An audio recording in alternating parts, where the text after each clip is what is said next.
It was just another boring Tuesday morning at the research facility in Switzerland. Dr. Alex Rodriguez was running late again, juggling his coffee cup and security badge while rushing through the underground corridors. He'd been working on particle physics experiments for the past 8 years, and honestly, most days felt exactly the same. Wake up, check the machines, run some tests, go home. Nothing exciting ever happened in his corner of the science world, but today was different. Today would change everything. Alex noticed something weird the moment he walked into his lab. The computer screens were flickering with strange readings he'd never seen before. The numbers didn't make any sense at all. It looked like the particle accelerator was picking up energy signatures that shouldn't exist. His first thought was simple: the machine was broken again. Great. Just what I needed, he muttered, setting down his coffee and pulling up the diagnostic programs. The facility's particle accelerator was worth millions of dollars, and if something was seriously wrong, his boss would not be happy. He spent the next hour running every test he could think of. Everything seemed normal on the surface, but those strange energy readings kept appearing. They came in waves, lasting about 30 seconds each time, then disappearing completely. Alex had seen equipment failures before, but this was different.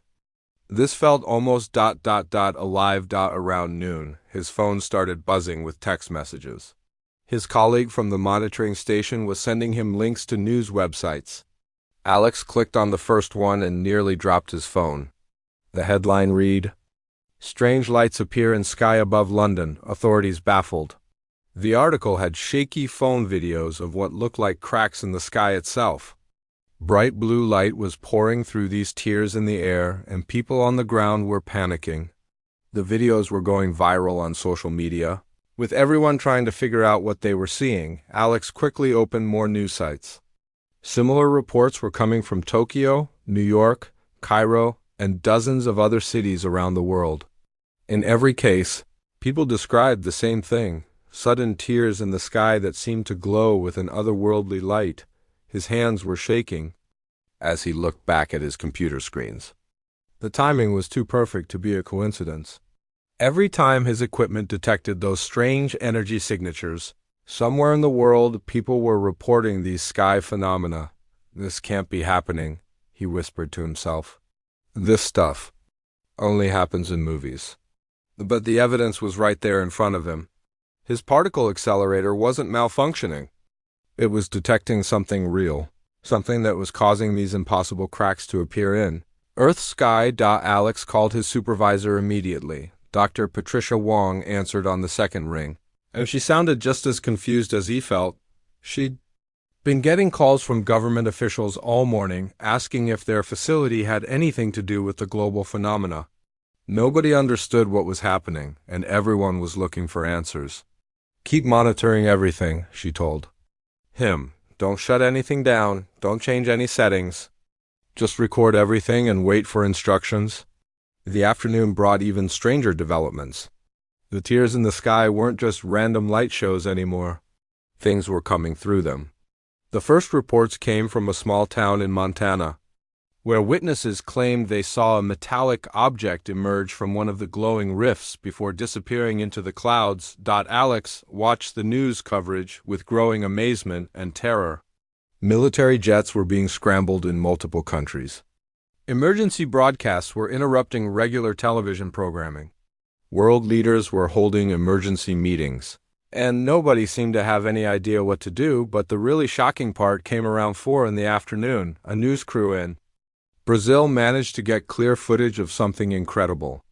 A sleek, silver craft about the size of a small building slowly descended from one of the sky tiers.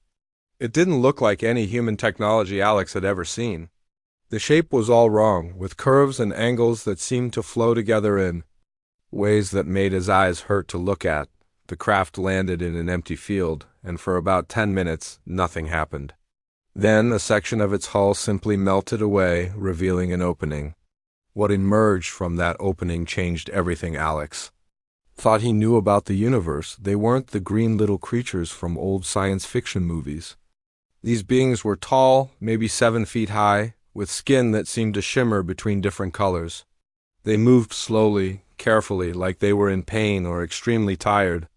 Even through the grainy news footage, Alex could see that something was seriously wrong with them. More ships began appearing around the world. Each one was completely different from the others, suggesting they came from different places, different civilizations. Some were geometric and crystalline, others looked almost organic, like they had been grown rather than built. But all of the beings that emerged shared the same characteristic. They all looked sick. The government response was swift but confused. Military units surrounded every landing site, but the aliens made no aggressive moves. They didn't attack, didn't make demands, didn't even seem particularly interested in the human soldiers pointing weapons at them. They just stood near their ships, looking around Earth's sky with what could only be described as relief. By evening, the story became even more unbelievable. Linguists and computer specialists had been working frantically to decode the signals coming from the alien vessels. The breakthrough came when one of the beings began projecting what appeared to be mathematical equations into the air. Using some kind of holographic technology, a team at MIT managed to create a basic translation program, and the first messages they decoded sent chills down Alex's spine. The aliens weren't invaders. They were refugees. And they were all running from the same thing. The translated messages spoke of something called the Path of Death, a cosmic force that had been sweeping through their galaxies, destroying entire civilizations. These beings from dozens of different worlds had all fled to Earth because it was the only place their scientists thought might be safe. Alex stared at his computer screens as this information sank in. His equipment had been detecting the opening of interdimensional portals. Beings from other worlds were using Earth as their last refuge. And according to their messages, whatever they were running from was still out there, still spreading through space, still destroying everything in its path. As night fell, Alex realized that his boring Tuesday job had just become the most important position on the planet. His particle accelerator was the only device on Earth that could detect when more refugees were arriving. Every energy signature his machine picked up meant another species had found its way to humanity's doorstep. The thought that kept running through his mind was simple but terrifying. If these advanced civilizations with their incredible technology couldn't stop this path of death, what chance did humanity have when it finally reached Earth? He looked out the window at the stars, wondering how many of them had already been extinguished by this cosmic plague. Tomorrow, he would need to figure out how to help beings from other worlds. But tonight, all he could do was monitor his screens and hope that whatever was coming for them all would take its time getting here. The age of humans being alone in the universe had just ended. The age of survival was about to begin. 3 days after the first alien ships landed, Dr. Alex Rodriguez found himself in the most surreal situation of his life. He was sitting in a makeshift conference room inside a military tent, surrounded by generals, scientists, and linguists, trying to communicate with beings from another world. The translation equipment they'd hastily assembled was primitive compared to what the aliens probably used, but it was working well enough to have actual conversations. The alien sitting across from him was unlike anything he'd ever imagined. Its name, as close as human tongues could pronounce it, was Keth. It stood nearly 8 feet tall, with skin that looked like liquid mercury but felt warm to the touch. Its eyes were larger than human eyes, and they seemed to hold a sadness so deep that Alex felt uncomfortable looking directly into them. Through the translation device, Keth began to tell a story that made Alex's blood run cold. It wasn't just one world that had been destroyed. It wasn't even just one galaxy. The path of death had been spreading through the universe for what humans would measure as thousands of years, consuming everything in its path. Your words do not have meaning for what we have seen. Keth's translated voice came through the speakers with an electronic buzz. Imagine your sun suddenly becoming cold. Imagine every living thing on your world simply stopping, not dying as you understand death, but becoming empty shells that still move but no longer live. Alex leaned forward, trying to understand. You mean like zombies, like in our movies? The translation took a moment to process this concept. Keth's response chilled everyone in the room. No, zombies in your stories still have some spark, some drive. The path of death takes even that away. The affected beings continue their daily routines, but they are no longer truly alive. They become like machines, copying the motions of life without understanding why. Dr. Patricia Wong, Alex's supervisor, asked the question everyone was thinking. How does this ... path of death actually work? What is it exactly? Keth's form seemed to shimmer with what Alex had learned was their species' equivalent of a psi. Your science is still young, but you understand that consciousness exists in your brain, yes? The path of death attacks consciousness itself. It is like a virus, but not for the body. It spreads from mind to mind, from world to world, disconnecting thinking beings from their own life force. Another alien, this one resembling a walking tree with crystal-like bark, joined the conversation. Its name sounded like wind chimes. So the humans had started calling it Melody. Through its own translation device, it added more disturbing details. The plague is intelligent, Melody's artificial voice explained. It learns from each species it encounters. When it consumed my homeworld, it studied how our consciousness worked, then adapted to attack us more efficiently. By the time we understood what was happening, most of our population had already been affected. Alex felt sick to his stomach. How many worlds has this thing destroyed? The aliens exchanged what seemed like glances, though their communication methods were far more complex than human facial expressions. Keth finally answered. We stopped counting after the first 1,000 solar systems. That was just in our local region of space. We believe it has consumed entire galactic clusters. The room fell silent except for the humming of the translation equipment. General Harrison, the military leader overseeing first contact, finally spoke up. Why Earth? Why did you all come here? A third alien, one that looked almost like a giant butterfly made of living light, floated closer to the table. The humans had nicknamed it Glow. Earth is unique in ways your species does not yet understand. Most intelligent life in the universe develops along similar patterns. As consciousness becomes more advanced, it becomes more ... organized, more predictable. This makes it easier for the path of death to attack. But humans are different, Melody added. Your consciousness operates in ways that make no sense to us. It is chaotic, unpredictable, filled with what you call emotions that change from moment to moment. Our scientists studied your world from a distance and believed this chaos might provide some protection. Alex couldn't decide whether to feel insulted or relieved. So you came here because our brains are messy? Your messy brains may be the only thing that can save the universe, Keth replied. Every other species we have encountered thinks in patterns that the path of death can learn and copy. But human thought is so random, so filled with contradictions and unexpected connections, that it might be impossible for the plague to understand. Dr. Wong pulled up some brain scan images on her tablet. We've been studying the neural patterns of our alien guests, she said, showing the data to Alex. Look at this. Their brainwaves are incredibly organized, almost like perfect sine waves. Compare that to human brain scans. Alex looked at the comparison and saw exactly what she meant.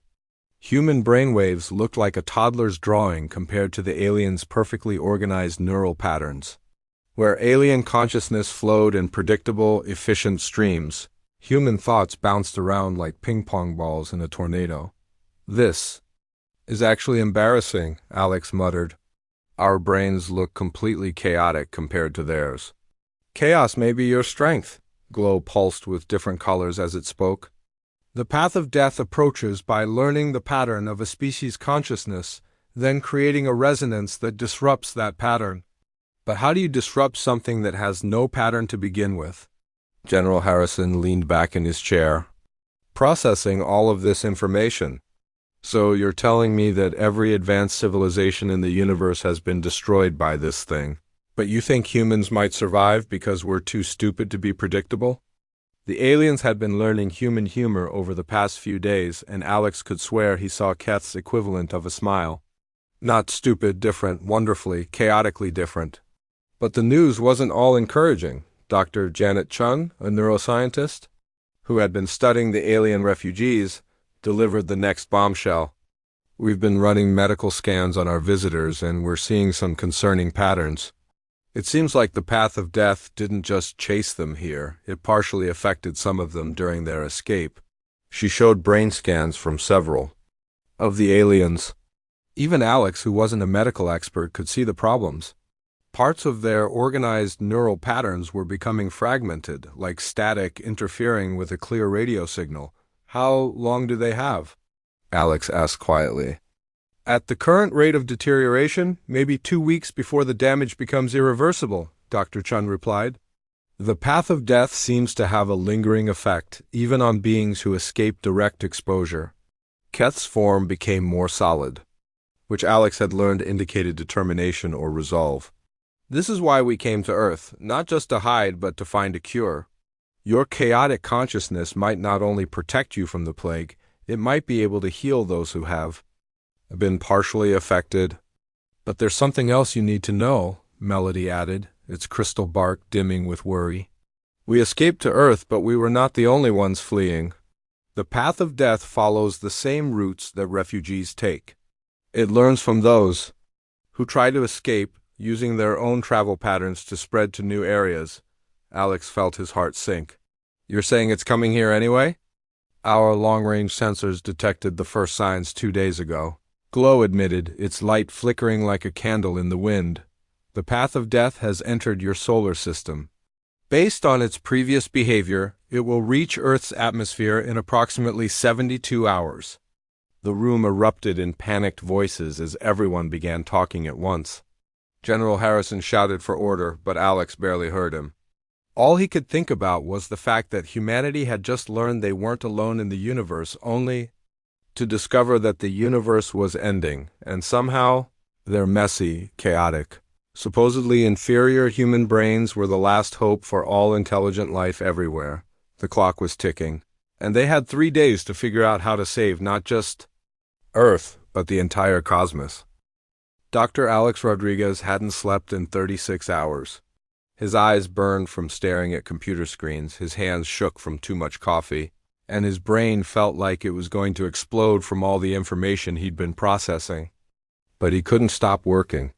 Not when the fate of every living thing in the universe might depend on what he discovered in the next day. And a half, the research facility had been transformed into something that looked like a scene from a science fiction movie. Alien technology was scattered across every table, connected to human computers with cables and adapters that shouldn't have worked but somehow did. The air hummed with energy from devices that bent the laws of physics in ways Alex was still trying to understand. He was running brain scans on volunteers from around the world, comparing human neural patterns to the alien data they'd collected. What he'd found was both fascinating and terrifying. Every human brain he'd studied showed the same chaotic patterns they'd discovered earlier, but there was something else. Something the aliens hadn't noticed because they were too focused on the chaos. Janet, come look at this, he called to Dr. Chun, who was working at the next station over. She hurried over, carrying a tablet full of her own research data. What am I looking at? She asked, squinting at the brain scan on his monitor. Alex pointed to a specific section of the readout. See these spike patterns here? They look random, right? But watch what happens when I overlay multiple scans from the same person taken at different times. He pulled up several more brain scans and layered them on top of each other. At first, it just looked like more chaos. But then Janet saw it too. Hidden within all that seemingly random neural activity was a pattern. Not the kind of organized pattern the aliens had, but something much more subtle. It's like ... like static on a radio, Janet said slowly. But there's a signal hidden in the static. Exactly. Alex was getting excited now, despite his exhaustion.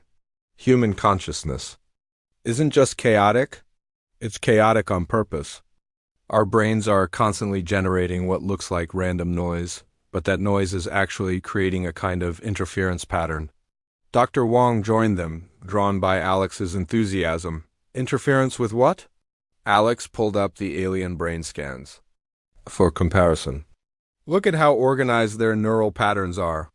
They're like perfect radio broadcasts, clean, efficient, easy to read. But humans are like having 1,000 different radio stations all playing at the same time. It creates so much noise that it's almost impossible to pick out any individual signal. I still don't understand how this helps us, Janet said. Though Alex could see she was starting to catch on, Alex's fingers flew across the keyboard as he brought up more data. The path of death works by reading a species' consciousness pattern, and then creating a disruptive frequency that breaks down that pattern. But you can't disrupt something if you can't identify what it is in the first place. He paused to take a sip of cold coffee, grimacing at the taste.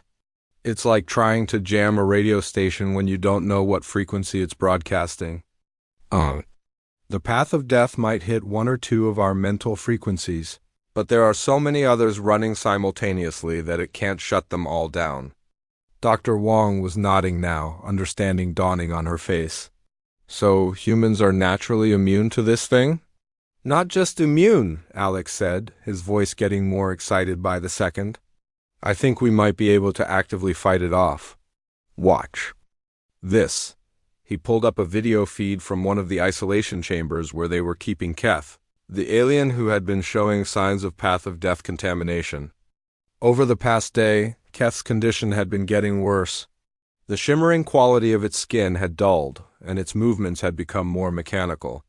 Yesterday, Keth was barely responsive, Alex explained. But this morning, something interesting happened. He showed them footage from earlier that day. A human volunteer, a young nurse named Riley, who had been helping care for the aliens, had spent several hours in the chamber with Keth. She'd been reading to the alien, talking about her life, sharing stories about her family. Look at Keth's readings during this interaction, Alex said, pulling up the alien's brain scan data from that morning. Janet gasped. The deterioration slowed down. More than that, Alex said. Look at these sections here. The damage from the path of death actually started reversing itself while Riley was in the room. Dr. Wong leaned closer to the screen. That's impossible. You're saying that just being around a human helped heal the alien? Alex nodded enthusiastically. I think our chaotic brain patterns don't just protect us. They create some kind of field that interferes with the path of death's ability to function. It's like we're walking jamming devices. He pulled up more data, showing similar improvements in other aliens who had spent time with human volunteers. Every alien who has had extended contact with humans shows measurable improvement. The ones who have been isolated are getting worse, but the ones interacting with us are actually getting better. Janet was studying the readouts with growing amazement. This is incredible, but how is it possible? How can human consciousness affect alien minds? I think consciousness might be more connected than we realize, Alex said. The aliens told us that the path of death spreads from mind to mind, right? Well, if destructive mental patterns can spread between different species, maybe protective patterns can too. He brought up a new set of scans, these ones showing human brain activity during interactions with the aliens. Look at this. When humans spend time with the affected aliens, our own neural patterns become even more chaotic than usual. It's like our brains are actively fighting against the path of death's influence. Dr. Wong was shaking her head in amazement. You're saying that humans evolved the perfect defense against this cosmic plague completely by accident? Maybe not by accident, Alex said thoughtfully. What if consciousness is more important to the universe than we thought?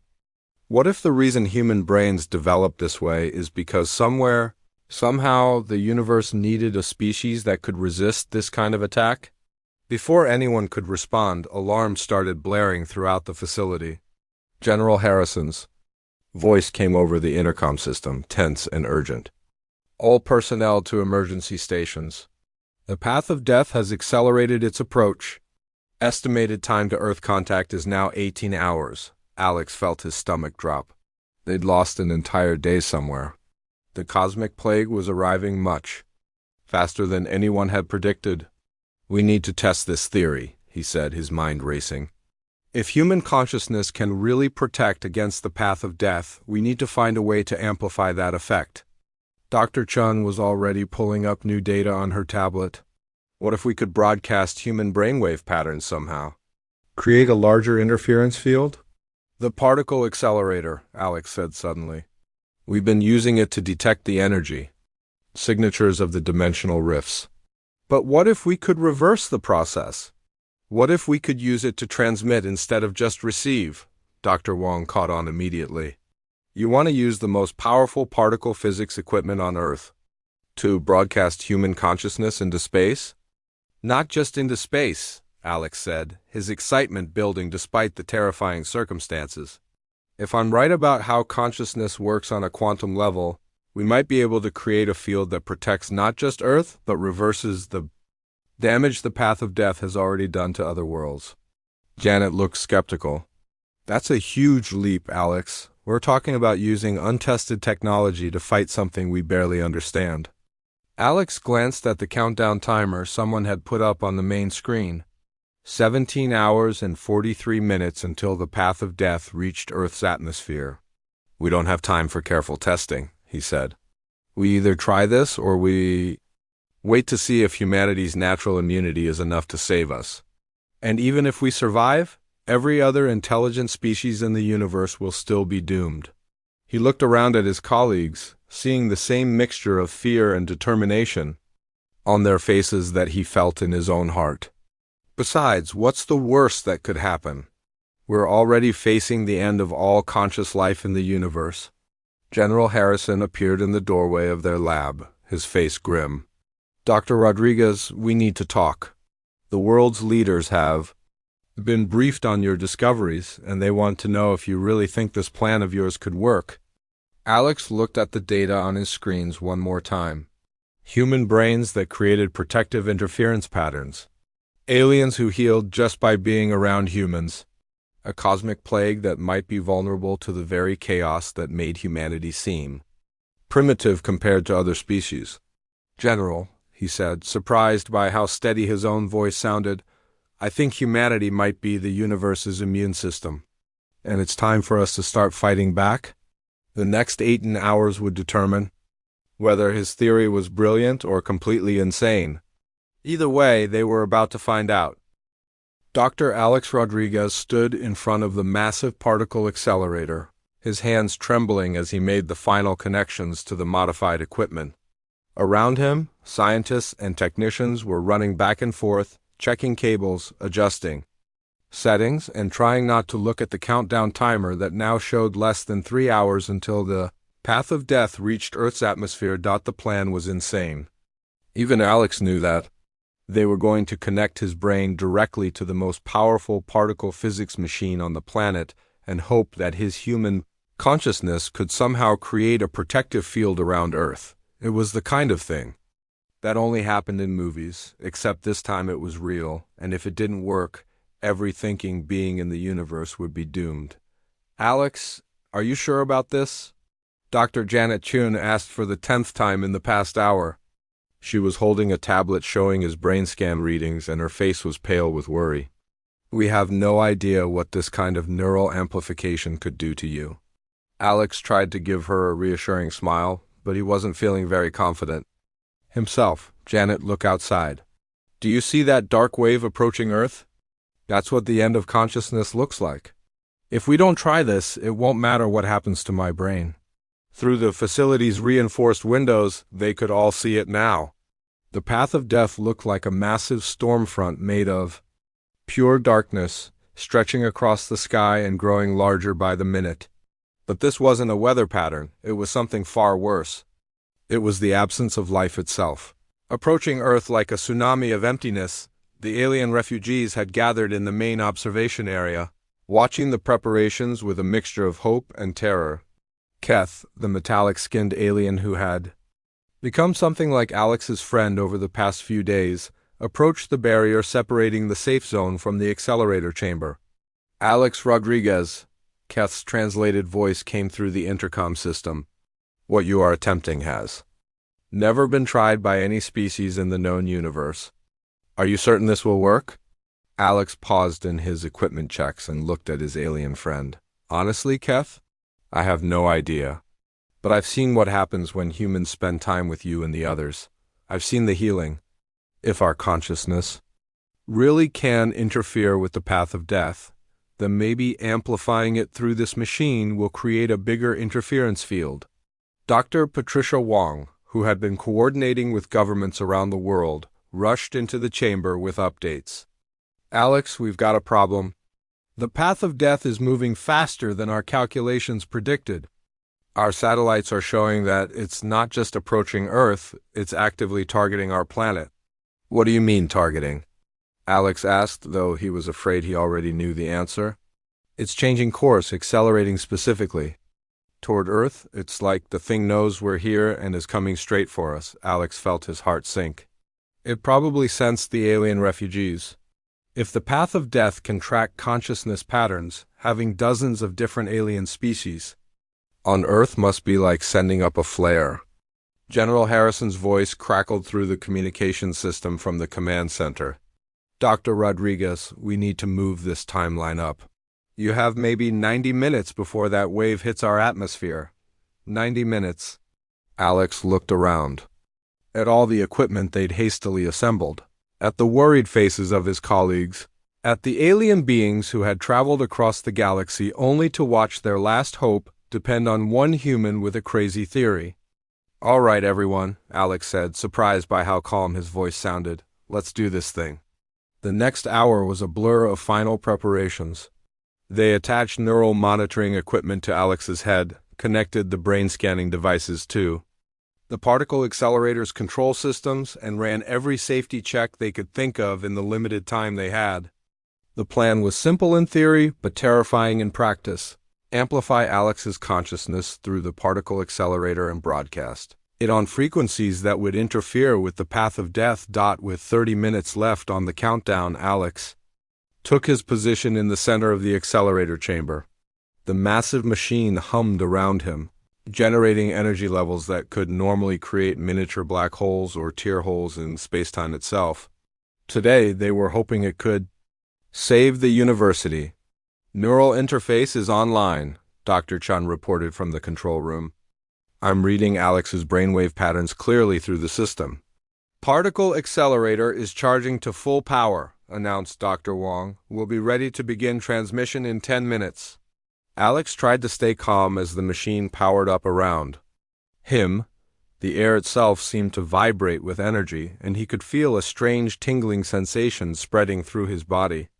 Through the chamber's windows, he could see the dark wave getting closer.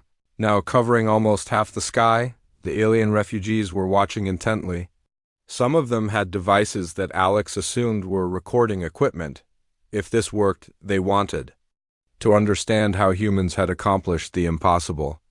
If it didn't work, well, there wouldn't be anyone left to review the recordings. 5 minutes to transmission, Dr. Wong announced. Alex closed his eyes and tried to focus on what made human consciousness unique. The chaos, the unpredictability, the way his thoughts bounced from topic to topic without any logical pattern. He thought about his childhood, about learning to ride a bicycle, about the taste of his grandmother's cookies, about the fear he felt right now, about hope, about love, about all the messy, wonderful, completely irrational things that made humans human. Neural amplification is working, Dr. Chun reported, excitement creeping into her voice. Alex's brainwave patterns are being boosted by a factor of 10,000. The particle accelerator is converting his consciousness into energy that we can broadcast. 2 minutes to transmission, Dr. Wong called out. Through the observation windows, Alex could see that the dark wave was now close enough to affect Earth's upper atmosphere. The aurora lights at the poles were flickering and dying, and weather satellites were going offline one by one. 1 minute, Dr. Wong announced. Alex opened his eyes and looked at his friends, his colleagues, and the alien beings who had become humanity's unexpected guests. If this didn't work, they would all be gone within the hour. But if it did work, if his theory was correct, they might save not just Earth, but every world that the path of death had already consumed. 30 seconds, Dr. Wong said, her voice tense. Alex could feel the machine reaching full power now. Every atom in his body seemed to be vibrating in harmony with the particle accelerator. His thoughts felt sharper, clearer, but also more chaotic than ever before. 10 seconds. Dr. Wong called out. Alex took a deep breath and focused all of his consciousness on one simple thought.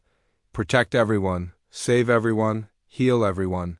Transmission beginning. Now. For exactly 50 seconds, Alex Rodriguez became more than human. His consciousness, amplified by the most powerful machine on Earth, reached out into space at the speed of light. It touched the dark wave that was the path of death and crashed into it like a tsunami of pure chaos. The effect was immediate and visible. The dark wave, which had been approaching Earth like an unstoppable force of nature, suddenly stopped. Not slowed down, stopped completely, as if it had hit an invisible wall. Then something even more amazing happened. The darkness began to retreat. Wherever Alex's amplified consciousness touched the path of death, it didn't just stop the plague. It reversed it. The emptiness that had consumed countless worlds began to fill with light again. Alex felt himself connected to every point of consciousness in the galaxy. He could sense the alien refugees in the facility with him, could feel their damaged minds beginning to heal completely. But more than that, he could sense other minds, distant minds on worlds that had been dark for centuries, suddenly flickering back to life. For 50 seconds, one human being held the fate of the entire universe in his chaotic, messy, wonderfully unpredictable consciousness. And in those 50 seconds he won. When the transmission ended, Alex collapsed to the floor of the accelerator chamber, unconscious but alive. Around him, alarms were blaring, but these weren't warning alarms. They were celebration signals. The path of death was retreating. Across the galaxy, dead worlds were coming back to life.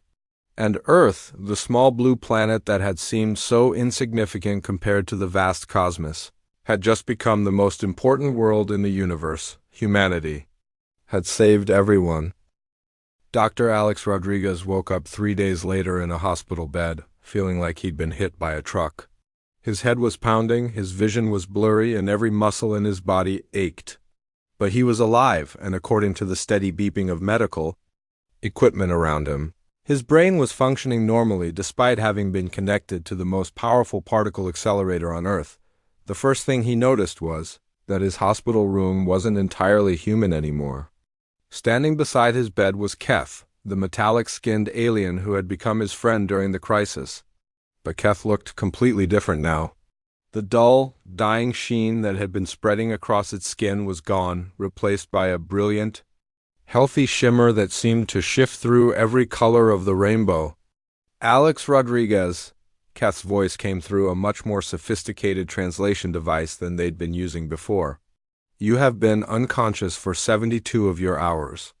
We were concerned that the neural amplification had caused permanent damage. Alex tried to sit up, wincing at the pain in his head. Did it work? Is the path of death really gone?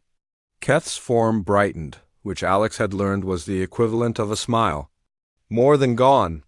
What you accomplished 3 days ago has never been achieved by any species in recorded galactic history. You didn't just stop the path of death, you reversed it completely. Before Alex could respond, Dr. Janet Chun burst through the hospital room door, carrying an armload of tablets and looking more excited than he'd ever seen her. Alex, you're awake. You have to see what's been happening while you were unconscious. She pulled up a chair beside his bed and started showing him data on her tablet screens. The first image took his breath away. It was a satellite view of Earth, but Earth looked different now. There was a faint, shimmering aura surrounding the entire planet, visible even from space. That's the consciousness field you created, Janet explained, barely able to contain her enthusiasm. It's still active, still protecting Earth, but that's not even the amazing part. She swiped to the next image, which showed Deep Space Telescope readings from distant galaxies. Alex could see points of light appearing in areas that had been dark for centuries. Those are solar systems that were consumed by the path of death years ago, Janet continued. Your consciousness broadcast didn't just protect Earth, it traveled through space and reversed the damage on thousands of other worlds. Entire civilizations that had been reduced to empty shells are coming back to life. Alex stared at the images, struggling to process what he was seeing. You mean, I brought dead worlds back to life? Not just you, said a new voice from the doorway. Alex turned to see Dr. Patricia Wong entering the room, followed by General Harrison and several people he didn't recognize. It was human consciousness itself. You were just the transmitter. General Harrison stepped forward, looking more relaxed than Alex had seen him since the crisis began. Dr. Rodriguez, I'd like you to meet Ambassador Taylor Chun from the newly formed Earth Galactic Relations Council. She's been dealing with the ... Interesting developments that have occurred since your successful transmission. Ambassador Chun was a professional-looking woman in her 50s who somehow managed to appear completely calm despite being in a room with an alien. Dr. Rodriguez, what you've done has changed humanity's position in the universe overnight. We've been contacted by representatives from over 200 different alien civilizations, all of whom want to establish diplomatic relations with Earth. Alex's head was spinning, and not just from the medical after-effects of his procedure. 200 civilizations? But I thought the path of death had destroyed most intelligent life in the galaxy. It had, Keth interjected. But your consciousness. Transmission reached much further than we initially realized. Reports are coming in from distant galactic clusters where species that had been dormant for millennia are suddenly awakening. Your human chaos pattern seems to have created a healing wave that spread across multiple galaxies. Dr. Wong pulled up more data on her tablet, showing communication logs from around the world. Alex, we've been receiving messages non-stop for 3 days. Not just from the aliens who were already here, but from species we'd never encountered before. They're all saying the same thing. Earth has become the most strategically important planet in the known universe. Alex rubbed his temples, trying to absorb all of this information. Why? I mean, I'm glad we saved everyone, but why does that make Earth so important? Ambassador Chun leaned forward in her chair. Because you've proven that human consciousness can not only resist the path of death, but actively heal the damage it causes. Every species in the galaxy now wants to learn how to replicate that ability. They're looking to humanity for protection against similar cosmic threats in the future. But there's more, Janet added, practically bouncing with excitement. We've been studying the aliens who were here during your transmission. All of them have shown permanent improvements in their consciousness patterns. It's like being exposed to amplified human brainwaves upgraded their mental capabilities. Keth's form shimmered with what Alex recognized as agreement. The experience has been ... transformative. My species had evolved beyond what you call emotions millions of years ago, believing them to be inefficient. But exposure to human consciousness patterns has allowed us to rediscover feelings and creativity that we had lost. Alex looked around the room at all the excited faces, human and alien alike. So what happens now? Do we just become some kind of galactic healing center? General Harrison stepped forward with a folder full of official-looking documents. That's, actually what we need to discuss with you, Dr. Rodriguez. The world's governments have been meeting non-stop since your successful transmission.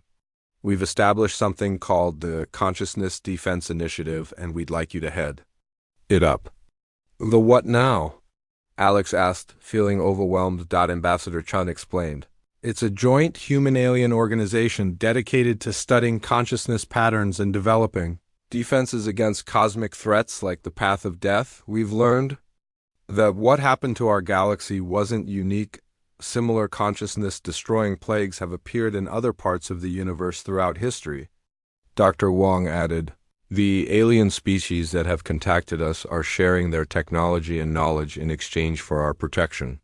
We're essentially becoming the immune system for the entire known universe. Alex looked out the hospital window, where he could see construction crews working alongside floating alien vehicles, building what looked like the most advanced research facility ever conceived. In the sky above, ships from dozens of different worlds were arriving and departing in a carefully coordinated dance of interstellar diplomacy. This is insane, he muttered. A week ago I was just a particle physicist running boring experiments. Now you're telling me that humans are the guardians of galactic civilization? Keth moved closer to the bed, its form brightening with warmth. Alex Rodriguez, your species has always had this potential. You simply needed the right circumstances to discover it. The chaos and unpredictability that other species evolve beyond, these are not weaknesses. They are the most valuable traits in the universe.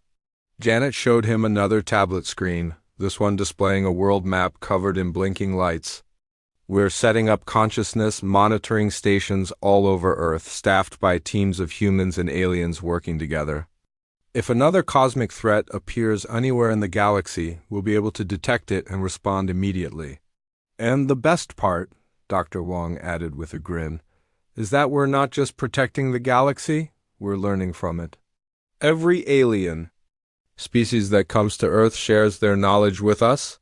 Humanity is about to experience the biggest technological and cultural leap in our entire history. Alex lay back against his pillows, trying to process everything he'd been told. Through the window, he could see human children playing with young aliens in the facility's courtyard, learning each other's games and laughing together despite not speaking the same languages. You know, he said finally, when I was a kid, I used to dream about meeting aliens. I imagined they'd be so much smarter than us, so much more advanced that we'd seem like primitive cavemen to them. And now? Ambassador Chun asked. Alex smiled, watching as a human toddler taught a young alien creature how to blow soap bubbles. Now I realize that being primitive might be the most advanced thing in the universe. Our messy, chaotic, completely irrational human brains turned out to be exactly what the cosmos needed. General Harrison stood up, preparing to leave. Dr. Rodriguez, take your time recovering.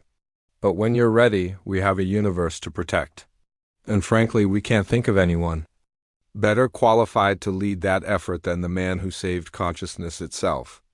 As the room gradually emptied, leaving Alex alone with his thoughts and his alien friend, he reflected on how much had changed.